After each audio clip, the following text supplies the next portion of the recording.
let me tell y'all, I don't even know if I have the words to describe what I just saw. Dune Part 2?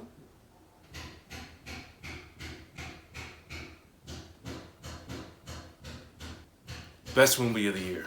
Triumph. Amazing. Phenomenal. That was the best movie of the year. And nothing is topping that. Deadpool and Wolverine ain't topping Dune Part 2, bro. Nothing is topping Dune Part 2. That was the best movie of the year. It is the best movie of the year. No cap. And that will never change. I fell asleep on the first Dune. It was too slow for me. Like, it was super slow. Like, I just couldn't do it. And I think it's because we watched it a little late. I went to my aunt's house and I watched it and I kind of fell asleep. It was superbly slow. Like, I'd knock out, like, for like 2 seconds. Then I'd wake up again and there'd be like fighting. I'm like, boom. And I'd be like, okay, I'm awake. I'm listening. And it just like kind of drag. Like, it was just such a slow movie for me. But this one? Give me a second. This movie right here.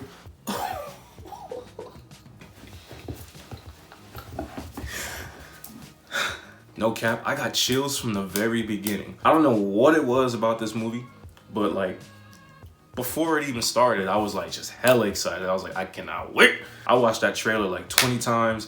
I was like, yo, I'm ready. But I was worried that I was gonna fall asleep and history was gonna repeat itself. But nah, this movie is not slow by any means. Like, the action is ridiculous. The visuals, don't even get me started on the goddamn cinematography, bro, please. This movie is gorgeous. Alright? Not only is it like the best movie of the year, it's the most gorgeous movie of the year. No cap. Nothing is topping this movie. This is top tier filmmaking. This is a movie that you have to see on the big screen. No mother, trying not to curse. This movie demands to be seen on the big screen. It took me forever to get seats to watch this because it's in the 70mm IMAX format. So there are no commercials. The movie just begins. Boom. And when it started, man, the chills just running through my body. Like, it started with an action sequence. I was like, yo, man. I'm not sure if I fully understand what I saw, but I think I can give you guys an idea of what I think I saw. Spoiler free, I will not say anything. I will just kind of brush over the details. So, right now, in this point in the story, Arrakis is hot. And I'm not even talking about like heat type shit. The bald-headed dudes from the first movie, they ain't playing. They coming for the planet. They coming, like, they have this, they are really locking down the spice on that planet. Like, they not joking. It's literally like just all out war right now. Like, the movie starts out hot. And not like, you know, high octane type of action, but like shit's happening. Like, it lets you know that shit is happening. And I think it picks up immediately after the first movie that I fell asleep on, so I really don't know. But I remember how the first movie ended. Man, it started out fire. Then throughout the movie, like throughout the beginning, it's safe to say the beginning because the movie long as hell, but the runtime, it's like a breeze. Like, you don't even notice that it's that long. You just kind of want it to keep going. Paul is learning, you know, the ways of the Iraqian people. What they call them? The Fremen or the Fremen. The Fremen? Yeah, they call it the Fremen. I think that's what they call it. He learning the ways and all that, you know, as they prepare to... This movie's very biblical. Like at the heart of it. Like, everything follows this prophecy that he is the one. That's the trope. That he is the one. Like, he is the one that they must follow. The one that can lead the Iraqian people to peace, to paradise. His character development is crazy. He starts out as this kid, you know, from the first movie, who you meet, and, you know, he come from, I'm just call it bougie. He comes from a bougie place, you know, bougie family, the Duke and of whatever. And as this movie goes on, he's just coming into his power. Like, it's perfect. It's not rushed. You really feel like you're on a journey with Paul Atreides in this movie. Like, you're on his journey from when he was just like pretty basic to just, for like half a second, savage as hell. And then he just continues to just climb the ladder And like throughout, and like as he did that, I was like, yo, this motherfucker got my respect. Yo. Zendaya's character, again, you're on this journey with her. Like you see their love story kind of coming to life here. And then it just kind of, I'm not spoiling nothing. You just kind of see it flourish, and then things happen. I'm not gonna say what they are because again, a lot of y'all haven't seen it, so spoiler free. Man, every single character in this movie really, like, you really just kind of, you really care for them. Like, I was worried for a second, no lie. It's so amazing. Batista's character, man, he is livid. Man is scared, he angry, and he just tweaking throughout the whole movie. Like, mans is upset because he is just letting his family down. That's not a spoiler, so don't come for me. Anyways, so Paul is learning the ways of the Freeman, the Iraqian people, and they are starting to look up to him, right? And so right when he's just like getting all this attention, the motherfucking Baron is like, yo, call my nephew. And bro, let me tell you, Austin Butler stole the motherfucking show. He stole the show. This was his movie, bro. No lie. Austin Butler's character, his name is Fade Rotha. Fade Rotha? Something like that. It's some language I don't understand. Mans is just an animal. Mans is a savage. Mans is unforgiving. Mans is just merciless. Mans is like a demon personified. Like, dude is crazy. He just, any chance he get. I'm gonna give you an example, right? My lord, I don't think we should. Like, damn, let him speak, bro. Like, they just trying to look out for you. And you wildin'. For what? Like, dude is just bonkers, bro. Crazy. Like, he gave me chills throughout the whole freaking movie, throughout the whole performance. As he slowly comes into power and more recognition, that's when things just really start to just get even better. It's the freaking thrill ride it just gets more exciting. Just gets that adrenaline pumping. Like, you just can't wait for the next moment because it's just so freaking good. He looked at Batista and said, yo, kiss my foot, bro. Kiss my shoe, bro. Kiss my shoe. After he kisses his shoe, he submits. Then he's like, all right, I'm gonna go to Arrakis now and I'm gonna do what you couldn't do. Little weekend, little weekend. Like, this movie's just like, they just preparing for war. Like, it's just a constant battle throughout this whole movie. His mom takes on a pretty high responsibility that is the difference between life and death. Her life. That's kind of a... It's not a spoiler. It's not a spoiler. So she takes on a pretty high responsibility, and Paul, again, he kind of just climbs that ladder where he becomes, you know, this person that they look up to, this Messiah or whatever. What I understand is this is the second half of the first book. The next book is supposed to be Dune Messiah, where Paul is like on the throne or something like that. I don't know. I don't know if I really understand the story, but I've definitely just kind of given what I interpreted from what I've seen. Let's talk about the sandworms. Apparently they did that for less than 200 million. And I'm just like, how? That is some beautiful work. That reminds me of The Creator. That movie had an $80 million budget, and that easily looked like a $100 to $200 million type of feature. And I was just like mind blown for what they could do. So when I read that the sandworms were less than 200 million, I was like, that's mind boggling. Like, that is amazing. So every scene where the sandworms, when they were riding those sandworms, man, it was just like, again, that roller coaster, that thrill ride. Like, you feel like you're on that shit with them.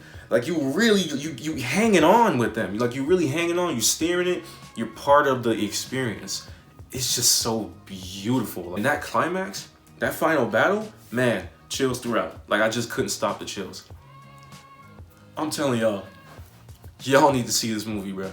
Like, it really ends on such a high and such a low for Paul. So the movie ends, as I just said, and I wouldn't say it's a cliffhanger. I think that it's a definitive ending. It doesn't just suddenly end with, well, it does end with what I was just gonna say in my brain, but I'm not gonna say it. You know what, I'm gonna say it. It ends with a choice. So not necessarily a cliffhanger, but Sort of, because tensions are high, shit's happening, and I think the third movie will open with a pretty exciting, powerful, crazy, like, final battle. Not open with the final battle, but it's definitely gonna open with a battle of some sort that's gonna lead into a massive battle. If it's more massive than this one, like, I'm gonna be mind blown. Like, they had 3 sandworms tripping. They were no match. Like, Paul was just savage in this movie. Like, he was just like, I need y'all to understand something. He went from just like some basic dude, foreigner from another planet, to just a whole ass leader, taking charge, running shit. Yo, the acting, why am I even gonna talk about this? It was fucking phenomenal. The Baron, phenomenal. Zendaya, you know I love you, Zendaya, so much. Timothée Chalamet, he never fails. Like, dude, I tell you, dude is Johnny Depp's successor and nothing is changing that. Man, that's a leading man. I can't wait to work with you, bro. Yeah, I'm an actor. Watch me be in Dune Part, I swear to God. Hey, look, I'm gonna be in Dune Part 3. Watch me. What's his name? What is his name? I don't want to look it up. Javier Bardem. Jesus Christ, I couldn't remember his name. I don't get why the memes are memes in the first place, but like, yo, Mans is the legend. I'm not even gonna say anything else. Mans is fire. Josh Brolin, fire. Rebecca Ferguson, fire. Like I said, she take on a really big responsibility and she just evolves throughout the whole movie. Savage, amazing. Every character in this movie, amazing. The acting was top tier. Man, I wouldn't change a thing. I have no criticism, 0. The cinematography, Greg Fraser, bro, I need your number, dog. I really do. Like, you are a legend. You hear me, bro? You are a legend. What your eye can see, I can never fucking understand. Beautiful, beautiful. That's all I'm gonna say. Beautiful. Hans Zimmer, that score, ridiculous. I'm about to download that score right now on Spotify. On my mama. Watch me. That score was phenomenal. Hans Zimmer never had a misfire yet, and he never will. Like, Mans can score a goddamn movie like no other. No cap. Christopher Nolan misses you, dog. Shit, I miss you.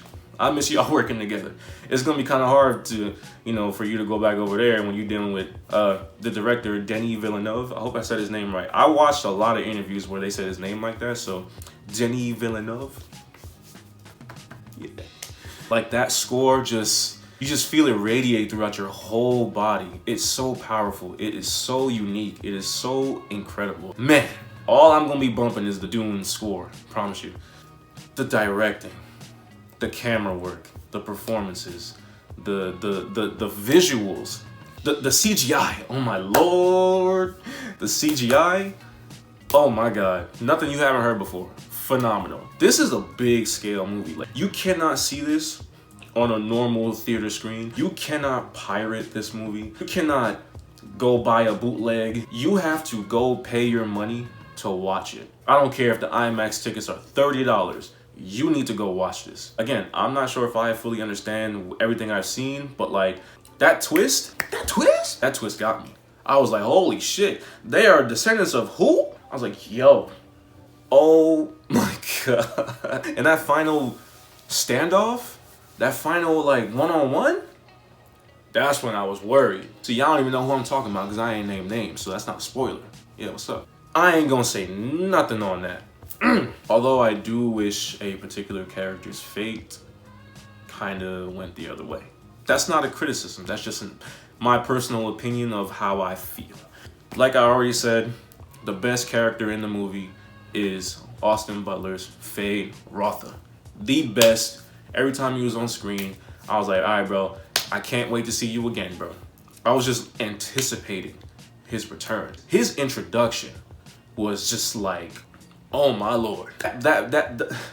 Greg Fraser went crazy at that part, yo. The black and white visuals, yo, the scale, the perspective, the visuals, if this movie doesn't win every Oscar next year, I'm gonna have a problem with that. This movie is going to win every Oscar. It's gonna sweep it, just like Oppenheimer swept this year. That shit, just give them their broom right now, man. Give them the broom, give them the dustpan, just sweep up the awards. Just give them the awards right now. We don't need to wait a year. Give them the Oscar. Give them the visual effects Oscar. Give them the set design Oscar. Give them the cinematography Oscar. The directing Oscar. The score Oscar.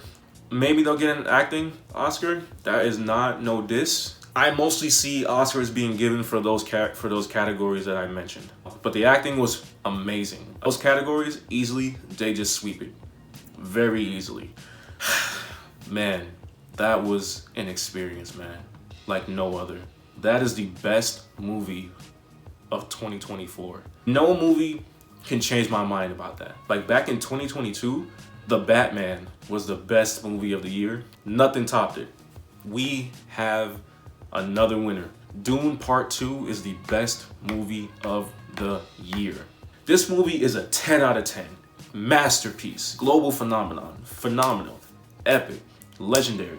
Triumphant. What's that fancy shit they say? A tour de force. Like 5 stars. Like this movie is amazing and everybody needs to go see it. I don't care if you don't know shit about I don't know shit about Dune, but I'm about to read them books. Everyone, bring your whole family, your significant other. Everybody needs to go see this movie.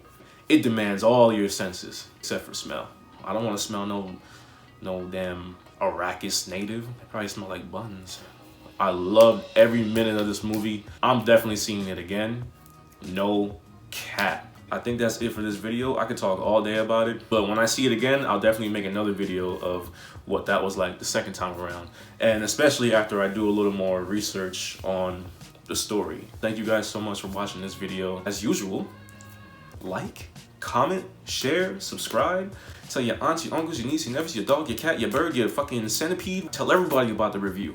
And make sure that you and all of them that subscribe hit that bell button at the top so that you can be notified when I drop my next video. Please go see Dune Part 2. Please! I'll pay for it. I'll pay for like one person. If I could pay for everybody, I would most definitely. Like, amazing. Thank you guys so much and good night.